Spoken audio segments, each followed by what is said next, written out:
आज हम class 10th का हिस्ट्री का थर्ड चैप्टर पढ़ेंगे जिसका नाम है भूमंडलीकृत विश्व का बनना। इस चैप्टर में हम जानेंगे कि भूमंडलीकरण या वैश्वीकरण क्या होता है। तो सबसे पहले हम जानते हैं कि भूमंडलीकरण होता क्या है। भूमंडलीकरण को हम वैश्वीकरण भी कहते हैं। वैश्वीकरण एक प्रक्रिया है जो दुनिया भर में वस्तु, पूंजी, प्रौद्योगिकी, विचारों और लोगों की आवाजाही से जुड़ी हुई है। हम अपनी आम बोलचाल की भाषा में अधिकतर ये वैश्वीकरण शब्द सुनते हैं, चाहे वो टीवी में हो, न्यूज़ में हो या हमारी किताबों में ही क्यों ना हो। अगर हम इसे आसान भाषा में समझें तो हम कह सकते हैं कि जब बहुत सारे देश आपस में जुड़ते हैं। अब ये जुड़ते कैसे हैं? जैसे विचारों के आदान प्रदान से, मतलब कि जो लोग हैं वो एक जगह से दूसरी जगह जाते हैं और वहाँ अपने विचार दूसरे लोगों के साथ साझा करते हैं। वस्तुओं के आदान प्रदान से, प्रौद्योगिकी के आदान प्रदान से, तो इस तरह से एक नए विश्व का निर्माण होता है। जब ये जुड़ने की प्रक्रिया चलती है तो उस जुड़ने की प्रक्रिया को ही वैश्वीकरण कहा जाता है। वैश्वीकरण का एक आर्थिक दृष्टिकोण होता है और एक राजनीतिक और सामाजिक दृष्टिकोण भी होता है। हमारा सबसे पहला टॉपिक चैप्टर का है आधुनिक युग से पहले। हम जब वैश्वीकरण की बात करते हैं तो ये वैश्वीकरण है, इसने 50 सालों में ही, जो हमारे हाल के 50 साल हैं उसमें ही बहुत अधिक गति ली है। इसका मतलब ये हुआ कि वैश्वीकरण इन्हीं हाल के 50 सालों में बहुत अधिक बढ़ा है।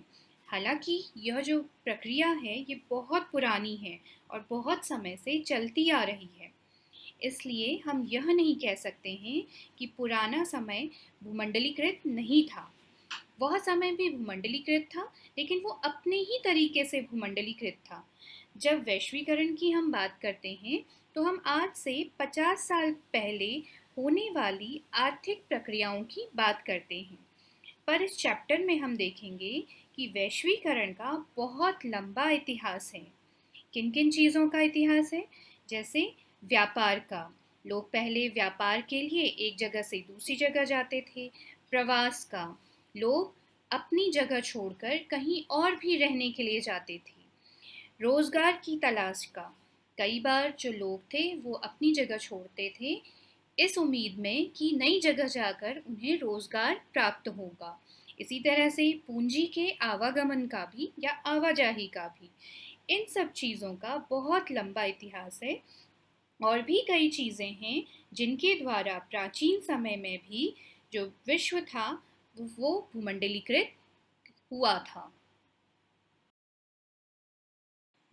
आज के आधुनिक समय में वैश्वीकरण हमें अपनी रोज़मर्रा की ज़िंदगी में बहुत आसानी से दिखाई देता है। पर हमें यह भी समझना होगा कि जो वैश्वीकरण, जिस दुनिया में हम आज रह रहे हैं वैश्वीकरण की, इसने बहुत बदलाव देखे हैं। प्राचीन समय में जब लोग एक दूसरे से जुड़े थे तो जुड़ने के लिए उन्होंने एक जगह से दूसरी जगह आना जाना शुरू किया था। ये लोग यात्री हुआ करते थे, व्यापारी हुआ करते थे और साथ में पुजारी और तीर्थ यात्री भी हुआ करते थे। ये इन लोगों के एक जगह से दूसरी जगह जाने के कई कारण हुआ करते थे, जैसे ज्ञान के लिए, अवसरों के लिए, आध्यात्मिक शांति के लिए और कई बार उत्पीड़न से बचने के लिए भी ये लोग एक जगह से दूसरी जगह की यात्रा करते थे।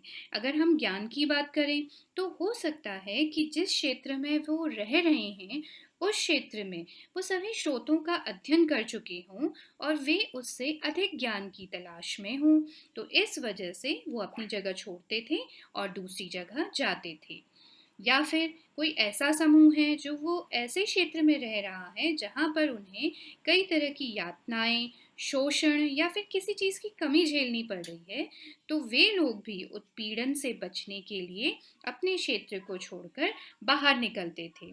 इससे क्या होता था कि वे अपने समूह को छोड़कर दूसरे देश या दूसरे समूह में जाकर मिलते थे और इस तरह से वैश्वीकरण की प्रक्रिया जन्म लेती है। जब ये लोग यात्राएं करते थे तो ये लोग अपने साथ कुछ चीजें लेके जाते थे, जैसे वस्तुएं, पैसा, मूल्य, मान्यताएं, हुनर, विचार, आविष्कार और यहाँ तक कि कई बार ये अपने साथ कीटाणु और बीमारियां भी साथ लेकर चलते थे। अगर हम चीज़ों की बात करें तो जिस जगह की कोई चीज़ अगर प्रसिद्ध है तो वो अपने साथ उस चीज़ को लेकर जाते थे। जैसे चीन का रेशम बहुत ज़्यादा प्रसिद्ध है, तो चीनी जो यात्री हुआ करते थे या व्यापारी हुआ करते थे वो अपने साथ चीन का रेशम, ऐसी चीज़ें वो लोग अलग देशों में लेकर जाते थे। इसी तरह से पैसा, अपने देश का पैसा वे एक दूसरे देश में लेकर जाते थे और वहाँ उस मुद्रा का इस्तेमाल करते थे। तो इस वजह से क्या हुआ कि जो मुद्रा थी या जो पैसा था वो भी एक जगह से दूसरी जगह यात्रा करने लगा। इसी तरह से मूल्य और मान्यताएं, जब लोग एक जगह से दूसरी जगह जाते थे तो वे अपने साथ अपनी मूल्य और मान्यताएं भी लेकर चलते थे और नई जगह जाकर भी अपनी मूल्य और मान्यताओं को मानते थे और साथ ही उस नई जगह की मूल्य और मान्यताओं को भी सीखने की कोशिश करते थे। अगर हुनर की बात करते हैं तो माना कि किसी क्षेत्र के लोग किसी एक चीज़ में दक्ष हैं, तो वो वहाँ जाकर अपनी उस चीज़ का प्रदर्शन भी करते थे और वहाँ के लोग उस नई चीज़ को सीखने की कोशिश करते थे। इसी तरह से उनका हुनर दूसरे देश में पहुँच जाता था। इसी तरह से विचार और आविष्कार की बात करें तो ये भी लोगों के साथ यात्रा करते थे। जैसे अगर आग के आविष्कार की हम बात करें तो यह भी किसी विशेष क्षेत्र में हुआ होगा और बाद में लोगों द्वारा ही एक जगह से दूसरी जगह ले जाया गया होगा। इसी तरह से जो बीमारियां और कीटाणु होते थे वो भी लोगों के साथ एक जगह से दूसरी जगह जाते थे। मान लीजिए कि अगर कोई बीमारी एक जगह की है तो वो दूसरी जगह भी लोगों के साथ पहुंच जाती थी। अभी ये हाल के हम परिप्रेक्ष्य में बात करते हैं तो हम कोरोना को ही देख लेते हैं। तो यहाँ पर क्या है कि जो कोरोना बीमारी है वो किसी एक देश में शुरू हुई और लोगों के साथ ही वो अलग अलग देशों में जाकर फैल गई और अब एक ये विश्वव्यापी बीमारी के रूप में हमारे सामने आ गई है। और इस तरह से जो देश हैं वो आपस में पास आते जाते हैं और एक दूसरे से जुड़ते जाते हैं, जैसे हम अंग्रेजी में ग्लोबलाइजेशन और हिंदी में वैश्वीकरण या फिर भूमंडलीकरण कहते हैं। इस तरह आज के आधुनिक समय में यही होता है। एक देश की कोई राजनीतिक या फिर आर्थिक घटना विश्व के अन्य देशों पर भी अपना प्रभाव डालती है और इस तरह से वैश्वीकरण या फिर भूमंडलीकरण बनता है। अब भूमंडलीकरण को हम एक उदाहरण के माध्यम से समझते हैं। लगभग 3000 ईसा पूर्व से ही सिंधु घाटी की सभ्यता के तटीय क्षेत्रों पर जो व्यापार होता था वो उस इलाके से जुड़ा हुआ था जिसे आज हम पश्चिमी एशिया के नाम से जानते हैं। यहाँ पर जो सिंधु घाटी सभ्यता थी उसे पश्चिमी एशिया के साथ व्यापार के माध्यम से जोड़ा गया था। आपको पता है कि सिंधु घाटी सभ्यता कहाँ पर थी? जो हमारा गुजरात वाला जो इलाका है और उससे ऊपर वाला जो यहाँ पर पूरा का पूरा सिंधु घाटी सभ्यता विकसित थी। और जो आपको यहाँ पर हरे रंग का मैप में दिखाई दे रहा है वो पश्चिमी एशिया था। तो व्यापार के द्वारा सिंधु घाटी की जो सभ्यता थी वो पश्चिमी एशिया से जुड़ी हुई थी प्राचीन समय में।